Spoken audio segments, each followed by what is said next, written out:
Bonjour à tous, un grand merci d'être fidèles à ce rendez-vous mensuel. Pause parents, c'est quoi? C'est 30 minutes sur une question parentalité et c'est maintenant.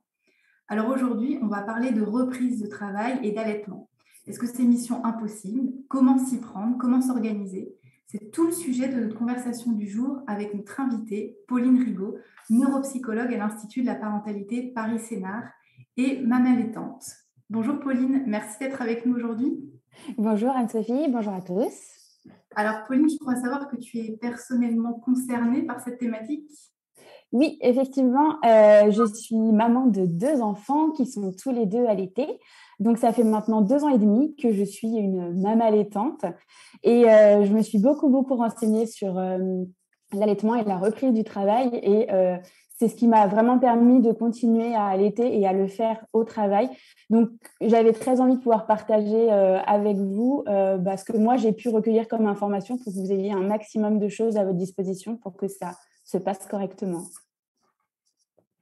Alors, donc, tu as vécu toi-même une reprise de travail avec cette envie de continuer l'allaitement. Est-ce que tu peux nous conseiller quelque chose concrètement? Est-ce que tu peux conseiller quelque chose aux mamans qui nous regardent et qui nous écoutent aujourd'hui, à leurs conjoints aussi, parce que ça me semble important de s'adresser à tout le monde, aux coparents dans cette démarche. Est-ce que c'est possible déjà logistiquement de concilier la vie pro et l'allaitement? Comment on fait concrètement sur son lieu de travail? Est-ce qu'il y a des dispositions particulières? Comment on peut être aidé? Oui, bonne nouvelle, c'est tout à fait possible de le faire. Alors, ça demande de prendre effectivement quelques dispositions et quelques informations, mais c'est tout à fait possible de le faire. Déjà, ce qu'il faut savoir, c'est que dans la loi du travail, il existe des choses, des lois, des textes qui régissent en fait l'allaitement pour les femmes au sein de leur structure. Donc déjà, il est tout à fait possible de pouvoir allaiter son enfant sur son lieu de travail. Je pense aux personnes, par exemple, qui ont un mode de garde sur leur lieu de travail, donc souvent les soignants, par exemple. Il est tout à fait possible de partir de son poste sur un temps dédié, d'aller allaiter son enfant directement s'il est gardé au sein de l'entreprise. Donc ça, c'est un temps sur lequel on est autorisé à aller nourrir notre enfant. Si l'enfant n'est pas gardé sur notre lieu de travail, on peut avoir des temps aussi dédiés au tirage du lait, donc pour qu'on puisse extraire le lait et ensuite le ramener à la maison pour le donner à l'enfant. Cette pause, elle doit être aménagée dans le temps de travail. Donc, il y a vraiment des textes qu'on peut retrouver assez facilement pour expliquer quelles sont les directives sur lesquelles on peut s'appuyer pour demander un temps. Alors actuellement, normalement, toute entreprise qui emploie plus de 100 femmes se voit obligée, si c'est demandé, de créer un poste, une chambre d'allaitement qui est censée être aménagée de façon adéquate pour être tranquille et pouvoir tirer son lait. Dans les faits, ce n'est pas toujours le cas, c'est même pas souvent le cas, mais en tout cas, ça fait partie des choses que l'on peut demander à l'employeur, que l'on peut discuter avec l'employeur si on se sent de le faire et si on a un poste qui n'est pas adapté. Je pense aux gens qui travaillent en open space, par exemple, c'est vrai qu'on ne peut pas tirer son lait devant tout le monde. Pour le moment, ce temps de tirage du lait, il n'est pas rémunéré. En fait, il y a un vide dans les textes de loi qui fait qu'on n'est pas rémunéré, mais il y a tellement de disparités et c'est très discriminatoire, en fait. Donc, je pense que ça va être revu, mais pour le moment, c'est un temps qui n'est pas censé être rémunéré. Donc, en gros, si on doit résumer, le code du travail implique qu'on peut tirer son lait sur notre lieu de travail, avoir des temps dédiés, des aménagements d'espaces dédiés. Il faut voir directement avec son employeur et faire valoir ses droits, même si ce n'est pas toujours facile, j'en conviens. Oui, c'est sûr qu'en fonction du lieu de travail, ce n'est pas toujours simple. C'est ça. Donc, c'est vrai que pour poursuivre l'allaitement, ça demande quand même une certaine organisation, une anticipation des choses. Pourquoi faire ce choix finalement? Quels en sont les bienfaits? Alors, déjà, si on se fie aux recommandations de l'Organisation mondiale de la santé, donc l'OMS, il y a un allaitement exclusif qui est recommandé jusqu'aux 6 mois de l'enfant. Et finalement, jusqu'aux 2 ans de l'enfant, c'est quand même l'aliment principal, ou au moins jusqu'à 1 an, où là, c'est vraiment le lait qui est principalement l'aliment de l'enfant. Puis ensuite, il y a la diversification qui se met en place. Donc déjà, pour une question de santé, l'allaitement est recommandé. Donc, comme le congé maternité n'est que officiellement de 2 mois et demi, en tout cas en France, on voit qu'il y a un gap entre les 2 mois et demi de congé et les 6 mois recommandés. Donc, c'est là qu'intervient notre tir-allaitement où on va continuer à avoir les bénéfices du lait maternel pour celles qui souhaitent continuer d'allaiter, évidemment, ou qui ont souhaité allaiter même juste le début. Et donc, le tire-allaitement intervient pour pouvoir continuer à donner ce lait maternel, même quand on n'est pas avec l'enfant, même quand on a repris le travail. Évidemment, je tiens à garder en tête que si on a fait le choix de passer au lait maternisé, c'est OK. Il n'y a pas de culpabilité à avoir, c'est un choix. Mais si on veut continuer d'allaiter, le tire-allaitement, c'est la seule solution qu'on a pour conserver ces bienfaits du lait maternel pour notre enfant. Comme tu le disais tout à l'heure, le fait de passer au lait maternisé, on entend beaucoup de discours culpabilisants là-dessus, puisque comme tu le soulignais tout à l'heure, c'est une recommandation d'allaiter exclusivement l'enfant jusqu'à ses 6 mois, mais bon, on sait qu'on doit reprendre le travail souvent un peu plus tôt que ça. Si on fait le choix de passer au lait maternisé, on est d'accord que c'est OK aussi. C'est complètement OK. Ce qui compte, c'est que le parent, le coparent, que vraiment la sphère familiale soit d'accord dans ce choix et soit bien avec son choix. C'est mieux d'avoir des parents qui sont sereins et qui sont coordonnés dans leur choix, plutôt que d'avoir une maman qui va tirer son lait par obligation, par culpabilité et qui sera en souffrance mentale. Donc, on peut passer au lait maternisé si on est mieux comme ça. C'est OK, c'est complètement OK. Notre enfant sera quand même en bonne santé. Merci. Alors, tu nous parlais de tir-allaitement tout à l'heure. On ne sait pas forcément ce que c'est. Qu'est-ce que c'est le tirage de lait? En quoi ça consiste? C'est quoi finalement un tire-lait? Est-ce que ça fait mal? On a tout un tas de représentations. Est-ce que tu peux nous en dire un peu plus? Oui, le tire-lait, c'est un dispositif, c'est une machine qui permet d'extraire le lait du sein pour qu'ensuite on puisse l'utiliser, ce lait, et le donner à notre enfant, soit nous, soit à la personne qui garde notre enfant. Il y a plein de possibilités comme type de tire-lait. On peut avoir des tire-laits manuels, donc il n'y a pas du tout de choses à brancher ou quoi que ce soit. Il y a juste une pompe, un flacon réservoir, et on presse à la main pour extraire le lait. On va avoir des tire-laits électriques, donc qui sont branchés sur secteur ou sur batterie et qui vont faire le travail de pomper tout seul. On a des tire-laits électriques sans fil aussi, donc j'en ai un là, que je peux vous montrer. Donc ceux-là, ils se mettent par exemple directement dans le soutien-gorge et ça fait le job tout seul. Et il y a aussi des femmes qui préfèrent tirer manuellement, c'est-à-dire sans aucun outil, juste à l'aide de la main et d'une technique d'extraction du lait pour ne pas avoir plein de matériel à emmener. En fait, ce moyen de tirage de lait, il va être à choisir en fonction de notre mode de vie, de notre mode de travail. Est-ce qu'on peut transporter un tire-lait? Parce que certains sont quand même assez volumineux et assez lourds. Donc, si on prend les transports en commun, ce n'est pas toujours facile. Est-ce qu'on a une prise électrique à disposition? Voilà, ça dépend vraiment du contexte dans lequel on est. On va vraiment décider du tire-lait que l'on va choisir en fonction de notre mode de vie. Et ça, après, il y a plein de renseignements à prendre pour trouver celui qui nous correspond le mieux. Ce qu'il faut vraiment garder en tête, c'est qu'il faut que ça reste pratique, facile à utiliser. Et il faut surtout bien choisir la tétrelle. La tétrelle, en fait, c'est juste l'embout dans lequel se glisse le mamelon. Et c'est par là que le lait est extrait. Et en fait, c'est ça qui est très important parce que si cette tétrelle, elle n'est pas adaptée à la taille du sein, chaque femme a un sein différent et a un mamelon particulier. Et si on n'a pas la bonne taille de tétrelle, c'est là qu'on peut soit pas réussir à tirer son lait, soit avoir mal. On ne doit pas avoir mal. Ça ne doit pas faire mal, le tire-allaitement. Donc, il faut juste bien prendre les bonnes tailles. On peut obtenir des conseils pour avoir le bon tire-lait, la bonne taille de tétrelle et vraiment commencer dans les meilleures conditions possibles. Comment on peut les avoir, ces conseils-là? Ce sont des experts? Comment s'y prend? Oui, alors il y a des conseillères, alors je dis conseillères parce que la plupart du temps ce sont des femmes, en lactation qui sont certifiées, donc qui sont expertes du domaine, qui peuvent vous conseiller. Et il existe aussi des sites comme celui de Grandir Nature où leur corps de métier, c'est de louer des tire-laits. Et le standard téléphonique est constitué de conseillers spécialisés. En fonction de ce que vous allez leur dire, ils vont pouvoir vous orienter vers les bons tire-laits, le bon matériel, ce qui va vous convenir. Et c'est gratuit, vous pouvez juste avoir l'information en les appelant, par exemple. Donc, si on veut un tire-lait, si on veut tester, on peut éventuellement louer, parce que c'est vrai qu'acheter, ça représente quand même un coût. Est-ce qu'on peut louer un tire-lait? Oui, alors il faut savoir que le tire-lait, enfin la location d'un tire-lait, elle est remboursée par la sécurité sociale. Donc, quand on passe par exemple par des organismes de location comme Grandir Nature, voilà, vous avez une facture, vous pouvez vous faire rembourser. Vous pouvez aussi le louer à la pharmacie. Vous pouvez en acheter un. Enfin, vraiment, on peut avoir un tire-lait à moindre frais. Si on veut le louer, c'est tout à fait possible. C'est juste que dans votre pharmacie, vous n'allez pas forcément avoir les mêmes tire-laits que ceux sur des sites internet parce qu'ils n'ont pas toute une gamme possible. Donc, si vous avez besoin de plus de choix, de quelque chose de plus compact ou quoi que ce soit, ben, pourquoi pas passer par un organisme vraiment spécialisé de location de tire-lait. Donc, c'est bon à savoir qu'on peut louer et que c'est remboursé par la sécurité sociale, on ne sait pas toujours. Et pour la conservation du lait, quand on tire son lait, qu'est-ce qu'on en fait du lait?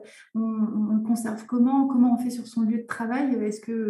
Est-ce qu'on le met dans le frigo à côté des plats de ses collègues? Comment on fait pendant les trajets, si on a des trajets plus ou moins longs entre son domicile et son travail?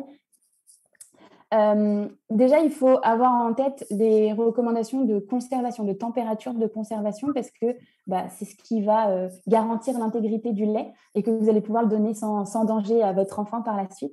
Donc, il y a plein de recommandations très précises, mais si on devait résumer, on peut conserver le lait qu'on vient de tirer 3 à 4 heures à température ambiante, 3 à 4 jours au frigo et 3 à 4 mois au congélateur. Donc, pas au freezer, mais vraiment au congélateur. Par contre, on ne peut pas cumuler ces temps de conservation. On ne peut pas le laisser 4 heures à l'air libre, à température ambiante, puis 4 jours au frigo, puis 4 mois. Voilà. Ce n'est pas cumulable, d'accord? Il faut vraiment avoir ça en tête. Maintenant, pour la façon de le conserver, on peut le mettre dans plein de récipients différents. On peut avoir souvent directement des petits réceptacles qui sont en dessous du tire-lait qu'on peut fermer avec un bouchon et le mettre directement au frigo, par exemple. On peut utiliser des petits sachets de conservation comme ça qui sont hyper pratiques parce que ça, vous pouvez facilement le ranger dans une petite thermos ou quoi que ce soit. Donc, vous le transvasez simplement dedans, vous fermez hermétiquement. Pensez à bien noter à chaque fois sur les pots, les sachets, enfin peu importe, l'heure à laquelle vous avez tiré le lait et la quantité parce que les réglages ne sont pas toujours équivalents selon le matériel qu'on utilise. Et après, tout va dépendre de dans quelles conditions vous travaillez. Est-ce que vous pouvez le mettre dans un frigo, donc bien conservé dans sa pochette hermétique ou dans son pot hermétique, voire même dans un sachet à part pour être sûr que ce soit bien isolé effectivement du déjeuner des collègues. On peut le conserver dans une glacière, donc soit avec des pains de glace, soit des glacières électriques. On peut, si on n'est pas trop loin, qu'on n'a pas des temps de trajet trop importants, le mettre simplement dans une petite pochette isotherme, d'accord, avec ou sans pain de glace, mais tout dépend en fait du temps pendant lequel vous allez devoir conserver ce lait et de ce que vous avez à disposition sur votre lieu de travail. D'accord. Donc, il faut faire très attention à la conservation de ce lait. Si jamais on veut partir en vacances, par exemple, et qu'on doit tirer son lait en avance parce qu'on va laisser son bébé pendant 2 jours, est-ce qu'on peut tirer son lait de façon plus intensive avant, s'y préparer à l'avance, et puis le congeler, par exemple? Ça, c'est possible alors? Oui, on peut complètement le congeler. Souvent, les mamans qui anticipent la reprise du travail, et ça, c'est assez important, on peut tirer même sans être séparé de son bébé. C'est-à-dire qu'on peut être avec son bébé à la maison encore en congé maternité et commencer à faire des petites réserves de lait qu'on va pouvoir mettre au congélateur et qu'on va pouvoir sortir en cas de besoin parce qu'un jour, on n'a pas réussi à tirer suffisamment pour le lendemain ou parce qu'on a un imprévu, on doit partir vite. On aura toujours du lait à disposition. Donc, il ne faut pas hésiter à le congeler même à l'avance. Parce que ça se garde quand même 3 à 4 mois, donc ça permet toujours de dépanner en cas d'imprévu et de ne pas être stressé de ne pas avoir tiré assez parce qu'on aura toujours un backup derrière pour ne pas laisser notre enfant sans lait. Et le fait de tirer davantage pour stocker, est-ce que ça va réduire l'apport pour le bébé si on n'est pas encore, si on anticipe la reprise du travail comme tu le disais tout à l'heure et qu'on veut tirer un peu plus pour stocker, est-ce que ça va réduire ce qu'on donne à son bébé? Alors non, ça ne va pas réduire parce que la production de lait, elle se fait en fonction de la demande. C'est vraiment une histoire d'offre et de demande. Donc, si vous, en plus des tétés de l'enfant, on se met à tirer du lait en avance, simplement notre lactation, elle va évoluer en même temps. Donc, elle va être un petit peu plus productive, un peu plus intense pour donner autant que ce que l'on a besoin. Alors, bien sûr, quand on est avec son bébé à la maison et qu'on va tirer, il y a quand même peu de chances qu'on tire en même d'un seul coup de très grandes quantités parce que notre bébé est avec nous et va téter quand même assez souvent. Donc, il ne faut pas du tout avoir peur de la quantité qu'on va tirer au moment où on est avec notre bébé parce que, voilà, forcément, on va avoir moins de réserve au moment où on va tirer si on est tout le temps avec notre enfant. Mais ce qui n'est pas grave, c'est qu'on peut complètement congeler, ou en tout cas prendre un tout petit peu de lait, même si on a tiré 20 centilitres, c'est très bien. On le met dans un récipient et on va le congeler, le mettre au frigo parce que de toute façon, on ne peut pas congeler. Enfin, il vaut mieux pas mettre grande quantité dans un contenant parce que si notre bébé ne boit pas tout d'un coup, on risque de perdre le reste. Donc finalement, c'est bien aussi de pouvoir faire des petites quantités dans plein de sachets ou plein de pots différents. Comme ça, on a juste à ajuster au moment où on va donner le lait à l'enfant. Donc, c'est tout à fait possible. Pas de perte de bienfait pour le bébé. Au contraire, la lactation, elle va s'adapter en fonction. Donc ça, c'est un conseil important parce que si on veut reprendre le travail et poursuivre l'allaitement, en effet, on peut stocker son lait, donc s'y prendre à l'avance. Oui, complètement. Ça peut être quand même très facilitant dans le quotidien. Et beaucoup moins stressant. Et beaucoup moins stressant. Oui. Alors, le lait tiré, quand on met son enfant, quand on reprend le travail, qu'on met son enfant à la crèche ou chez l'assistante maternelle, on peut leur donner comme ça dans une glacière notre lait. Comment on fait?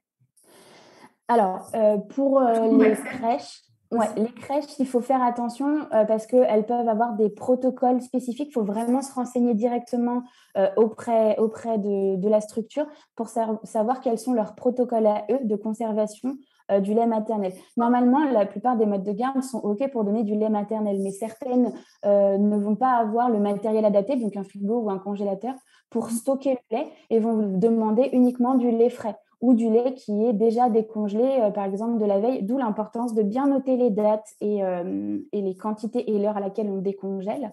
Il faut vraiment se renseigner auprès de la structure. Pour les nourrices, pareil, elles doivent avoir des façons de fonctionner, mais bon, en général, c'est un petit peu plus facile parce que c'est un petit peu moins protocolaire, on va dire. Et donc après, c'est assez facile de donner ce lait dans plein de moyens différents. Ça peut être le biberon, hein, c'est ce qui est le plus classique, mais après, on peut aussi adapter les contenants. Par contre, chose importante, c'est que quand on va donner du lait congelé, ce qui est recommandé, c'est de le mettre au frigo la veille au soir pour que ce soit une décongélation lente et que ce ne soit pas juste on prend le sachet de lait congelé et qu'on le mette au bain-marie pour le décongeler, par exemple, parce que là, c'est assez rapide et bon, ça enlève un petit peu les bienfaits du lait maternel. D'accord. Tu parles de contenants alternatifs en dehors du biberon. Tu penses à quoi, par exemple? Alors, il y a plein de choses différentes. Il y a des tasses, alors des tasses 360 par exemple, où voilà, on a un rond comme ça, c'est le bec, et il y a juste à pincer pour l'enfant. Il a 2 anses, il a juste à pincer avec sa bouche pour que le lait coule. On peut avoir des seringues pour les tout petits bébés, ça suffit d'utiliser une seringue. Ça peut être des tout petits verres qu'on appelle des baby cups parce que c'est adapté à l'appréhension de l'enfant et où l'enfant va venir laper. Alors au début, il ne va pas le tenir tout seul, mais en lui tenant auprès de la bouche, il peut laper. Il y a plein de choses différentes. Ça va dépendre un peu de ce que le parent est capable de mettre en place et a envie de mettre en place pour ce temps de garde. Mais ça va aussi beaucoup dépendre de l'enfant, de ce que lui préfère comme contenant et de la façon dont il va se nourrir de la meilleure façon et en tout cas de la façon la plus sereine pour lui. Il faut tester. Il faut tester et il faut surtout voir avec les personnes qui gardent l'enfant. Certaines ne sont pas à l'aise avec des nouveaux contenants, donc pas hésiter à leur en parler, à en discuter avec elles, leur montrer des vidéos. Il y a plein de vidéos sur Internet qui expliquent et ça les rassure beaucoup. Et ils voient que c'est tout à fait possible de le faire et que ça n'impacte pas le déroulé de la journée ou la bonne prise d'aliments de l'enfant. Est-ce qu'une crèche peut refuser le lait maternel ou est-ce que c'est dans la loi? Alors ça, pour être honnête, je ne suis pas sûre qu'il y ait une loi. En toute honnêteté, une crèche étant quand même là pour les biens de l'enfant, refuser du lait maternel, ça me paraît un peu aberrant, mais je ne m'avancerai pas sur la partie législative parce que je ne suis pas certaine de ma réponse. Ok. On se renseignera sur cette question. C'est ça. Alors, finalement, si on ne se sent pas du tout à l'aise dans le fait de tirer son lait au bureau pour X raisons, hein, parce qu'on n'a pas le temps, parce qu'il n'y a pas de salle dédiée confortable, est-ce qu'on peut choisir de diminuer l'allaitement et de ne conserver que les tétées du matin avant de partir et du soir quand on retrouve son enfant? Est-ce que ça, c'est possible? Et puis dans la journée, on prend du lait maternisé. Parce qu'il y a beaucoup, beaucoup de mamans qui s'inquiètent finalement en faisant cela de voir leur production de lait diminuer et de ne plus en avoir assez ou que la production s'arrête. Oui, ça, effectivement, je pense que c'est la première question quand on évoque le tir-allaitement. Alors, ce qu'il faut savoir, c'est qu'on a parlé des recommandations de l'OMS tout à l'heure jusqu'à 6 mois, mais ce qu'il faut aussi garder en tête, c'est qu'au moins jusqu'à 1 an, l'aliment principal de l'enfant, c'est le lait. Donc, même si la diversification a lieu entre-temps, les apports nutritifs sont vraiment issus du lait. Donc, c'est vrai que si on diminue le tirage dans la journée ou qu'on se dit, bon, bah, je ne tire pas de lait la journée, je l'allaiterai le matin et le soir, là, on a quand même la possibilité qu'il y ait une baisse de lactation, puisque c'est ce que je disais tout à l'heure, il y a vraiment une question d'offre et de demande. Donc, si il y a moins de stimulation de la lactation, puisqu'il n'y a pas de succion ou pas de tirage de lait dans la journée, effectivement, la lactation, elle peut diminuer. Après, c'est vraiment une question de choix et d'organisation, parce que même si cette lactation elle diminue, ça ne veut pas dire qu'elle va complètement s'arrêter pour la tétée du matin et la tétée du soir. Ça va aussi s'adapter. Mais par contre, c'est vrai que on va avoir moins de lait, mais c'est normal puisque le bébé va moins téter. Après, il y a vraiment cette question aussi de où en est la mise en place de la lactation. Souvent, on a quand même les premiers mois où il faut que la lactation soit bien installée pour qu'on puisse ne pas mettre bébé au sein et lui donner même du lait tiré ou lui donner un autre lait. Parce que notre corps aussi, il a besoin de s'adapter et il produit, mais si on arrête de le stimuler, il va arrêter de produire. Donc, il ne faut pas non plus avoir une épée de Damoclès au-dessus de la tête en disant si je ne tire pas dans la journée, j'aurai plus de lait. Non, le mieux, c'est quand même de se faire accompagner par un professionnel selon chacun son projet d'allaitement, de voir ce qui va être le plus adapté et de comment le mener à bien pour ne pas avoir cette peur de ne plus avoir de lait. Mais voilà, gardez en tête que succion égale stimulation ou tir-allaitement égale stimulation. Donc, si on diminue ces stimulations, forcément, on va avoir une baisse de lactation, c'est une évidence. S'il y a une baisse de la production de lait, de la lactation, on peut restimuler à un autre moment et réintensifier finalement la production ou pas? Oui, d'ailleurs, en général, c'est ce qu'on voit quand on est en vacances avec les enfants. Forcément, c'est des moments où le bébé étant près de maman, l'odeur de maman, l'odeur du lait fait que le bébé va beaucoup plus téter. Et donc là, on risque de voir qu'au retour au travail, on va avoir quelques débordements de lait pendant la journée si on ne tire pas, parce que notre poitrine, notre stimulation de lactation, c'est remise en route plus fort. Donc oui, ça peut se moduler dans le temps. Après, si on garde les tétées du matin, du soir et éventuellement de la nuit, si bébé prend le sein la nuit, on peut quand même continuer d'entretenir sa lactation sans souci. Ok. Alors, si on tire son lait mais qu'on galère à avoir une quantité minimale de lait, tu disais tout à l'heure que parfois on voyait que c'était des petites quantités. Est-ce qu'il y a des petites astuces pour aider à stimuler cette lactation? Oui, alors déjà, il faut absolument éviter, même si c'est la première chose qu'on fait, de stresser de la quantité qu'on tire.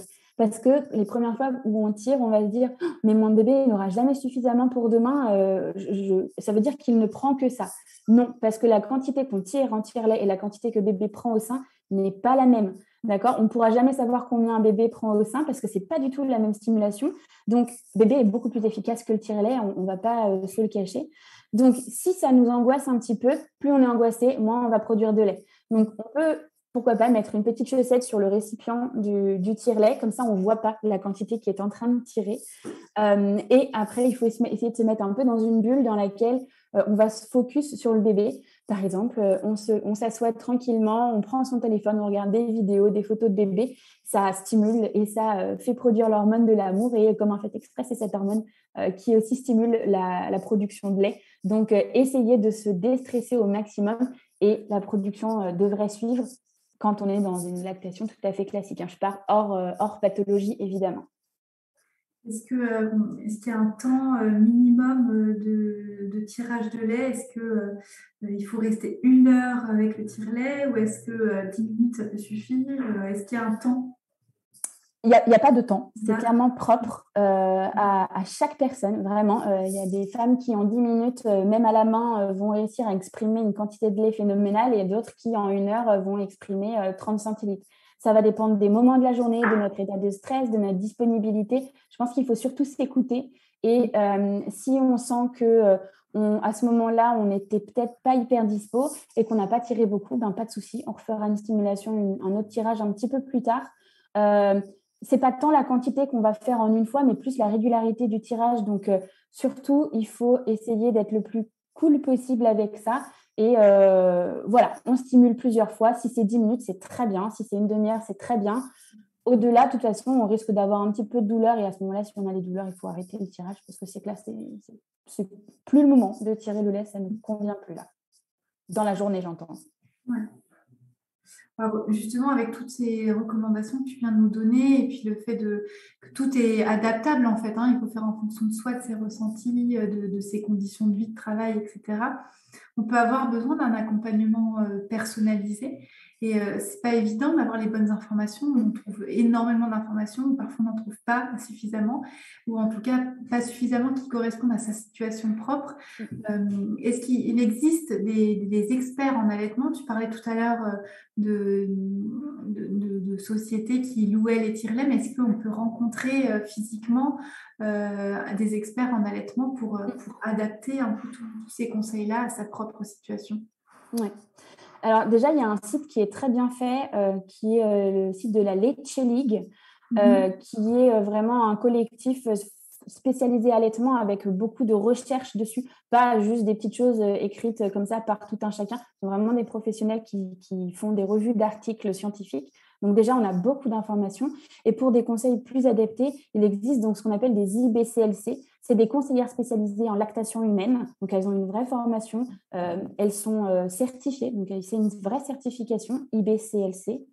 Et donc, ce sont des conseillères qu'on peut rencontrer en consultation où on va parler de sa situation spécifique et où on va pouvoir aborder la meilleure méthode, méthode pour reprendre le travail par exemple, mais aussi pouvoir ajuster les petites choses qui vont mieux correspondre à votre propre situation.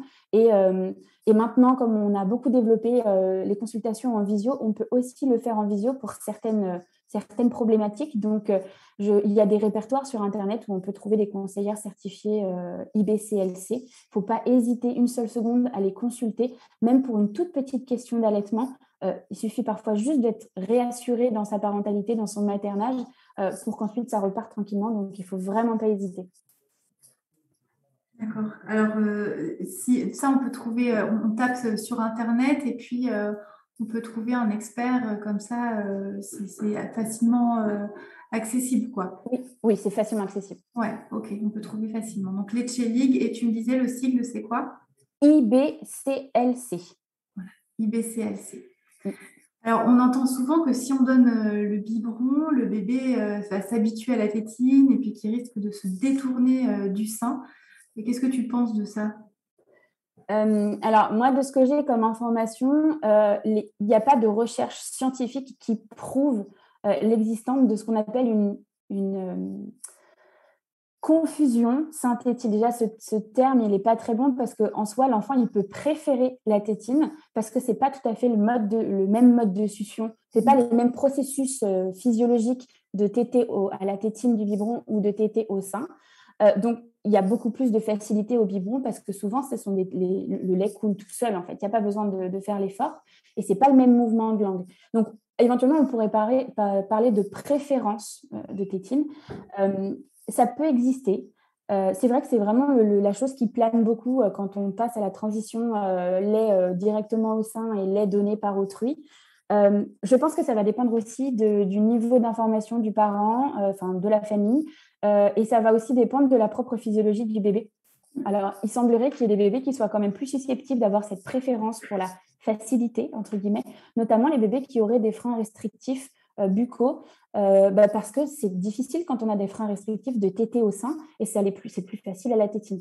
Donc, à ce moment-là, ce sont des bébés qui peuvent être susceptibles d'avoir une préférence pour la tétine. Ça ne veut pas dire qu'ils vont l'avoir, pas du tout. Ce n'est pas quelque chose de fatidique. Par contre, si ça inquiète la maman, le papa, enfin en tout cas le couple, il ne faut pas hésiter non plus à demander à une conseillère de vous accompagner parce qu'elle peut vérifier la succion du bébé, elle peut vérifier les freins.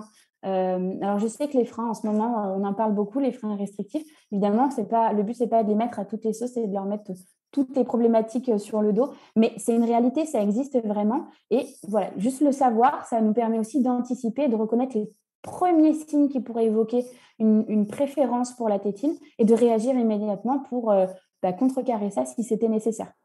Donc, ça existe parce qu'il y a des tétines qui sont très faciles. On peut faire le test, on peut prendre la tétine du biberon, on met le biberon à l'envers avec un liquide dedans. Si quand on pince la tétine du biberon, le lait, ou en tout cas le liquide coule, ça veut dire que c'est très facile.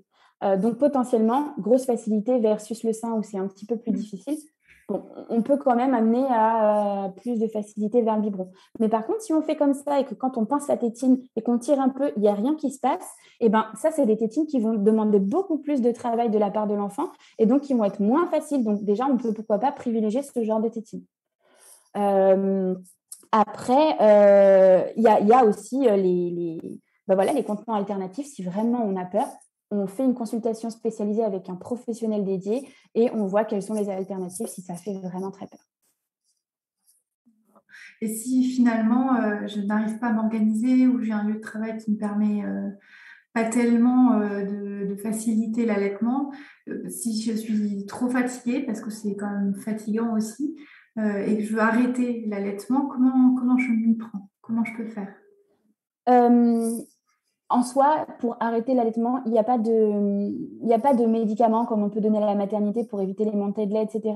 Ça va s'arrêter tout seul. Donc, si on arrête de stimuler, on ne va plus avoir de lactation au fur et à mesure. Donc, si on donne du lait maternisé à notre enfant ou qu'on donne un autre mode de nourriture, petit à petit, la lactation va s'arrêter toute seule.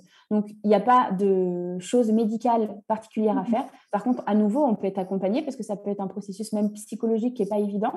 Si on est obligé, contraint d'arrêter alors que ce n'était pas notre souhait, à nouveau, pas hésiter à se faire accompagner par un professionnel de santé parce que c'est bien aussi de se sentir OK avec cette décision qui n'est pas toujours évidente.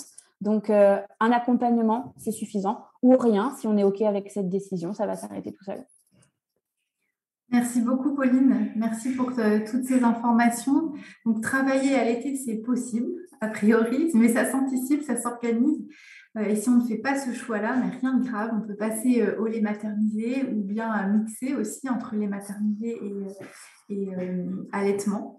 Alors, d'ailleurs, arrêter d'arrêter, comme tu le disais juste avant, c'est parfois un choix un peu forcé en fonction de son travail et puis de plein de facteurs externes qu'on ne maîtrise pas toujours, malheureusement. Il ne faut pas hésiter à demander de l'aide, à être soutenu par les experts de la question et surtout, le maître d'ordre, c'est ne pas culpabiliser.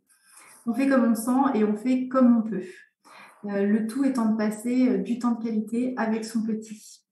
Alors, vous pouvez retrouver tous les conseils de Pauline en replay dans la rubrique ressources post-parents de notre site internet www.institut-parentalité.fr et n'hésitez surtout pas à prendre rendez-vous avec un professionnel de l'Institut de la parentalité qui pourra vous accompagner dans l'allaitement. Pour cela, il vous suffit de composer un des 2 numéros qui s'affichent en bas de votre écran. Merci encore une fois, Pauline. Merci à toi. Merci à tous de nous avoir suivis. Je vous donne rendez-vous le mois prochain pour une prochaine pause parents sur une nouvelle thématique parentalité. À bientôt.